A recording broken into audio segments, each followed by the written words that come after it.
Hi, welcome to Canfield and Company. I'm your host, Rob Canfield. My co-host today is my wife, the lovely Tana Canfield. Thanks for joining us again today. Yeah, thank you for having me on your show as a co-host. Anytime. And also in the control room, home of Monsters of the Deep, is the director, the best director at Metro East, Frank Martin. Woohoo! How's your week been going, Frank? Fine, if we can get out of this ice storm. No Yeah. kidding. While we're taping this, another bit of snow and ice for a few days, so we're all kind of sick of it. Yeah. Here we are, brand new. We didn't get a chance to tape in January because of another snow event.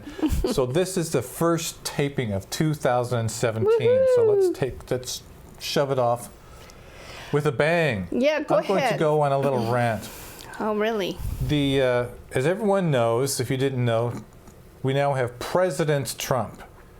And President Trump is gone and done a lot of things, accomplished a lot of things. He's amazing. That the left wing and the Democrats, they've gone into their derangement syndrome mode. Derangement syndrome. It's really distressing and kind of disgusting. I mean, we've seen the same thing with Reagan, Bush 1, Bush 2. If a Democrat did the things that Trump was doing, there would be total silence, just like what happened with Obama and Clinton doing some of the same things that President Trump is doing. But since it's a Republican, they're all deranged. Now, here is where I have an issue with all my friends, Democrat and left-wing friends. I will defend your right to preach and espouse your Marxist, your left-wing stuff, your socialist agenda. I'll defend that right, and I'll be welcome to hear it from now until the sun comes down. But when you begin with violence, fire, beating people up, or shutting down debate, which has been happening in the last, since President Trump was elected. I mean, you had the most recent incident at Cal Berkeley, which was the home of the free speech movement, shutting down, what's the guy's name? Milo, Frank? It's some weird... Milo. Shutting down Milo. He was just going to speak, and instead, the forces that be in Oakland, violent, at Cal Berkeley, they shut down the event. They rioted, they burned, there was violence, definitely. and the speaker had to basically run for his life. Yeah. And this was condoned by the left, and all of my left-wing friends. You think that Trump did bad things, but I'm asking you: do you condone the violence? Do you condone the shutting down of free speech? I think you do, because you have been silent to my face, silent on the phone, silent on Facebook about condemning the violence that's been happening all over the country in rallies. You have been silent. So sure, you have the right to your opinion, the right to your left-wing views, the right to your socialist views, your absolute right to express those opinions. But the second you shut down this debate through chaos, riots, and violence, you lose me. Yep. Now, a friend of mine said that they had just had some rallies, some protests at all the airports across the country because President Trump did a temporary order restricting immigration, right? And magically, and this is according to my friends who are on the left-wing side, it was all spontaneous. People just decided to go to the airport. And nothing was planned. And I put on my Facebook page. That was not. Excuse me, but protests like this nationwide, they are never, ever spontaneous. No. Someone is always behind it. Somebody's and behind I made it. reference to the useful idiots. This is a term that is attributed to Lenin. Useful idiots to basically, they go to protest to further someone else's aims behind the scenes. Now, here's what I object to. They insisted, it's spontaneous, it's organic, but it's not. As a matter of fact, in today's media, it turned out that the Islamic radical organizers, they had planned this the day that Trump was elected. They had all their ducks in a row, and they were just waiting for President Trump to do something like a temporary immigration hold, and that's when they pulled the trigger. Yep. So violence occurred at airports. Riots. People were beat up. This is unacceptable. This is not what Americans do, No. except unless you're left wing. And I'm sick of it. Violence is unacceptable. You want to protest, that's fine. Just be aware, I don't think you're aware of who is behind organizing all these protests. There's nothing spontaneous about them. No. They were all pre-planned, and for you folks to say, it was just organic, we just happened to be going to the airport or going to Pioneer Square, we just hang out there. Or Berkeley. Now, there's an exception. Okay, there is in Portland. We live in Troutdale, but the Portland area is known for their radical protest social life. This is what they do for social life. If there's a protest, bam, they're there. It's a social event. Yeah. So in Portland's case, any organizers that come up behind the scenes, protest racism, which is something to protest against, protest Trump, protest Republicans, anything, all of a sudden, bam, they're there at Pioneer Square or they're at the airport doing violence and breaking stuff. That's what we call rioting. And it's rioting, it's violence, and it's happened all the time. It happened with Reagan, happened with Bush 1, happened with Bush 2. When I went back to school, I think Bush 1 was president. There was a gigantic protest, and I saw some grotesque things. Number 1, burning of the American flag. Wow. You people disgust me who do that. Then there was the other anarchist tricks. They swallowed red, white, and blue food dye and then took Ipecac syrup so they could vomit red, white, and blue. Oh, no way. This happened down at the Park Blocks by Portland State. And the same event I saw, and I think this is seen before, they didn't burn the American flag. Instead, a guy put a flag down on the ground in a Park Blocks, dropped his drawers, and he defecated all over the American flag. This is disgusting. This is so disgusting. Okay, that's disturbing. That's free speech. It's disturbing, but the violence and the shutting down of the opposition viewpoints, us conservatives, you don't see us doing this. No. You don't see us protesting and causing violence. The only people who are doing violence is the left-wing people. Right. The only thing doing violence. That's into my rant. Do you have any reaction, Tana, what I just said? I do, because what I believe people should do is respect one another. Free speech is all about listening and respecting other people's opinions, and when it becomes violent, it is a riot. And so then you have a mob that's breaking out, and it continues all across the nation right now. And I mean, the first week of February, Trump has been in office 2 weeks, 14 days, and let me tell you, he's a man of action, a man of his word. I don't think we've ever seen anything like this. It sets a historic record, all right, in getting things accomplished, we the people.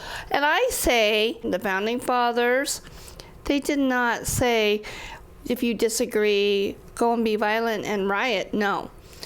We're all under one nation, under God. That's right. Frank, So, what is your response to the rioting and the violence that you've seen from the left-wingers of the last couple of weeks? I agree with your both points. I got 2 minor things I'll say. I don't... The excuse of protesting at the Portland airport, they just happen to be there, doesn't hold water, because I don't know about you, but I don't go shopping at the Portland airport. no. Exactly. If I go to the airport, I'm ready to take a flight or go pick somebody up. Yeah. Airports aren't set up that way anymore. Right. And so that doesn't hold water. The other point I'd like to make is, I agree with all your points, but the one thing I do not understand about the protest is they go, oh, he's not our president, we have a right to protest, but like you said, destruction of property, that's not a right. No. No. And it just amazes me when I hear all these people that tell me that, well, it's right. We can do this because it's Donald Trump. And I go, no, it's not right. No.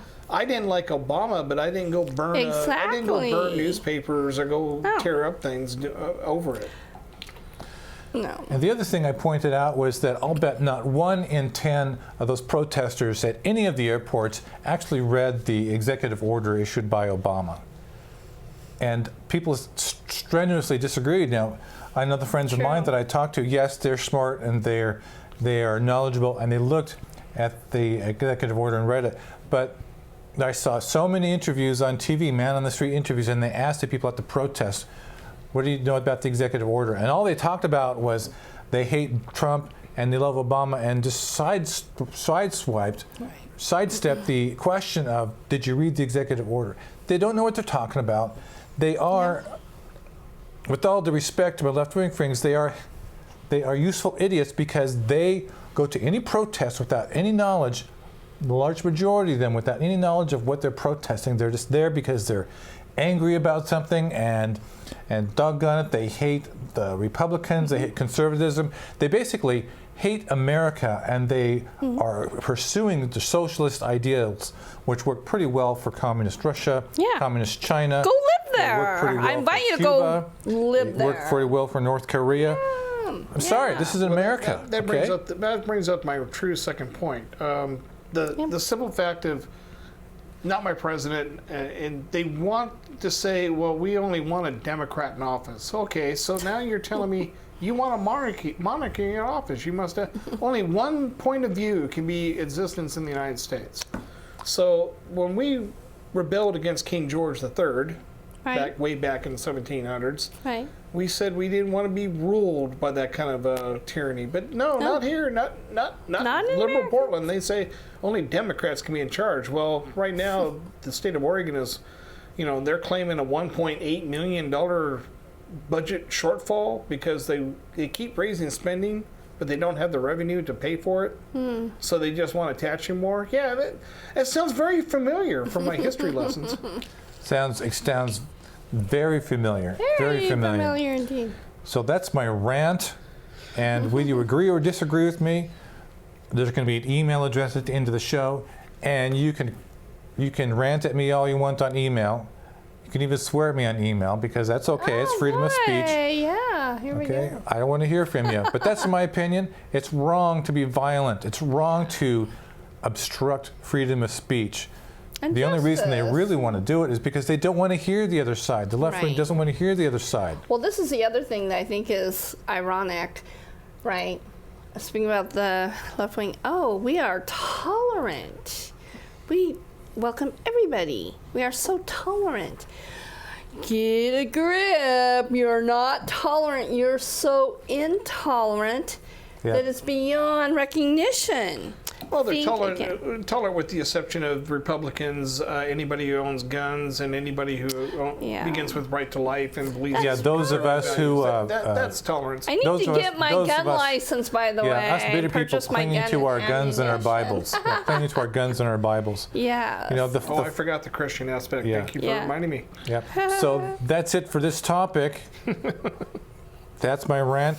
I'll probably have another one maybe later in the show, but that's my rant for now. We'll be right back with more on Canfield and Company.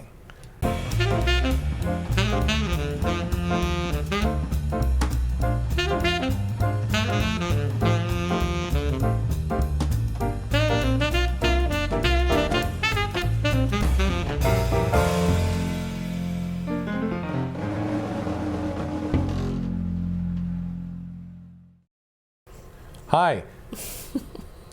Welcome back to Canfield and Company. We're going to continue with a subject a little more local. We're talking about a Multnomah County Commissioner who may be in a little bit of hot water. I got this out of the Oregonian, Oregon Live. Okay. It seems that Multnomah County Human Resources officials are investigating County Commissioner Loretta Smith. Ooh. Apparently one of her staffers has leveled some complaints to her that, number one, she used county resources for her campaign. Big no-no. That she's bullying her employees, and that she forced a staffer to use vacation time to work on Smith's campaign. Now, these are troubling accusations. According to the Oregonian, Smith policy advisor, I hope I pronounced her name right, Mi Seon Kwan, she complained in a January 22nd email that the Oregonian got, said Smith forced her to work at campaign events, yelled at and belittled her, and made disparaging remarks about another employee's appearance. So, of course, this is what happens in the government in Multnomah County. If you file a complaint, first thing to do is they place you on administrative leave. That's true. Whistleblower's not good. Yeah. Whistleblower's not good. Now, according to the Oregonian article, this might be a hint that there may be some truth to the rumor, or the allegation. It's not a rumor, the truth of the allegation that she's tough on her employees. Commissioner Smith, according to the Oregonian, she's been in office for 6 years, but she has gone through 7 chiefs of staff. What does that tell you, Frank, about her ability to get along with her staff? Proves to me that I don't even want to talk to her. Exactly. I would not want to work for her. Yeah.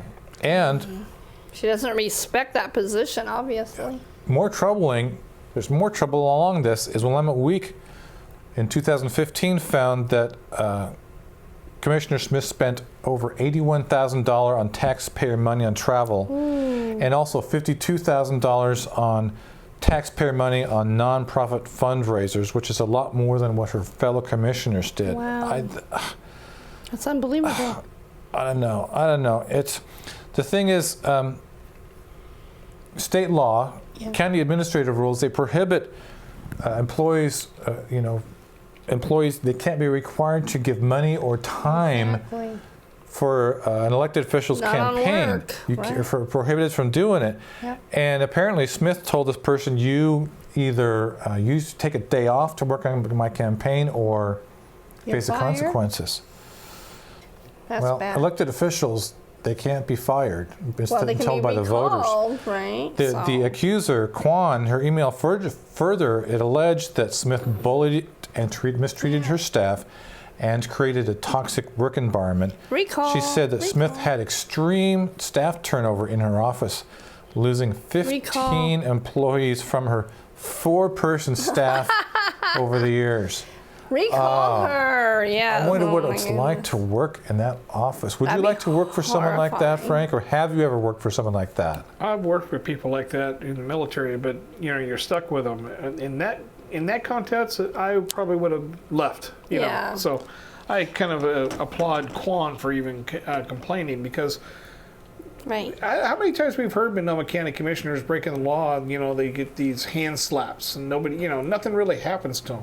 Right. Yeah, and I believe Willamette Week, back in the day when the Mean Girls were in office, I think County Chair Diane Lynn, she actually True. edited her official calendar to cover up for things which she wished she wasn't even in the office. Yep.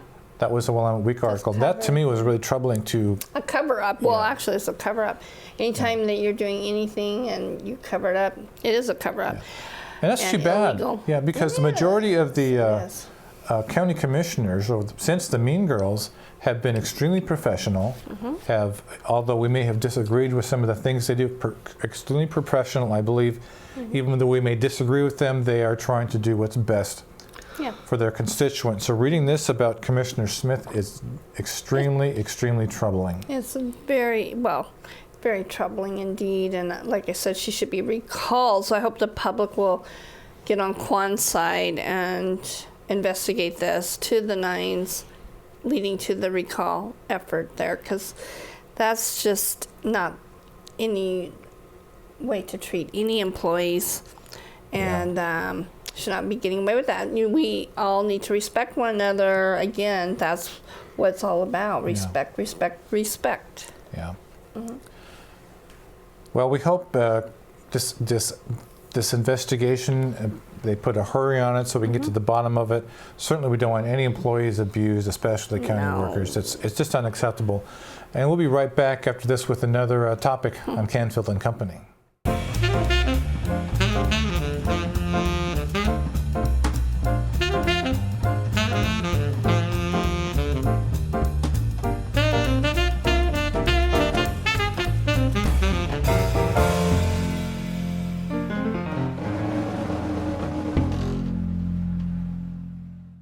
Welcome back to Canfield and Company.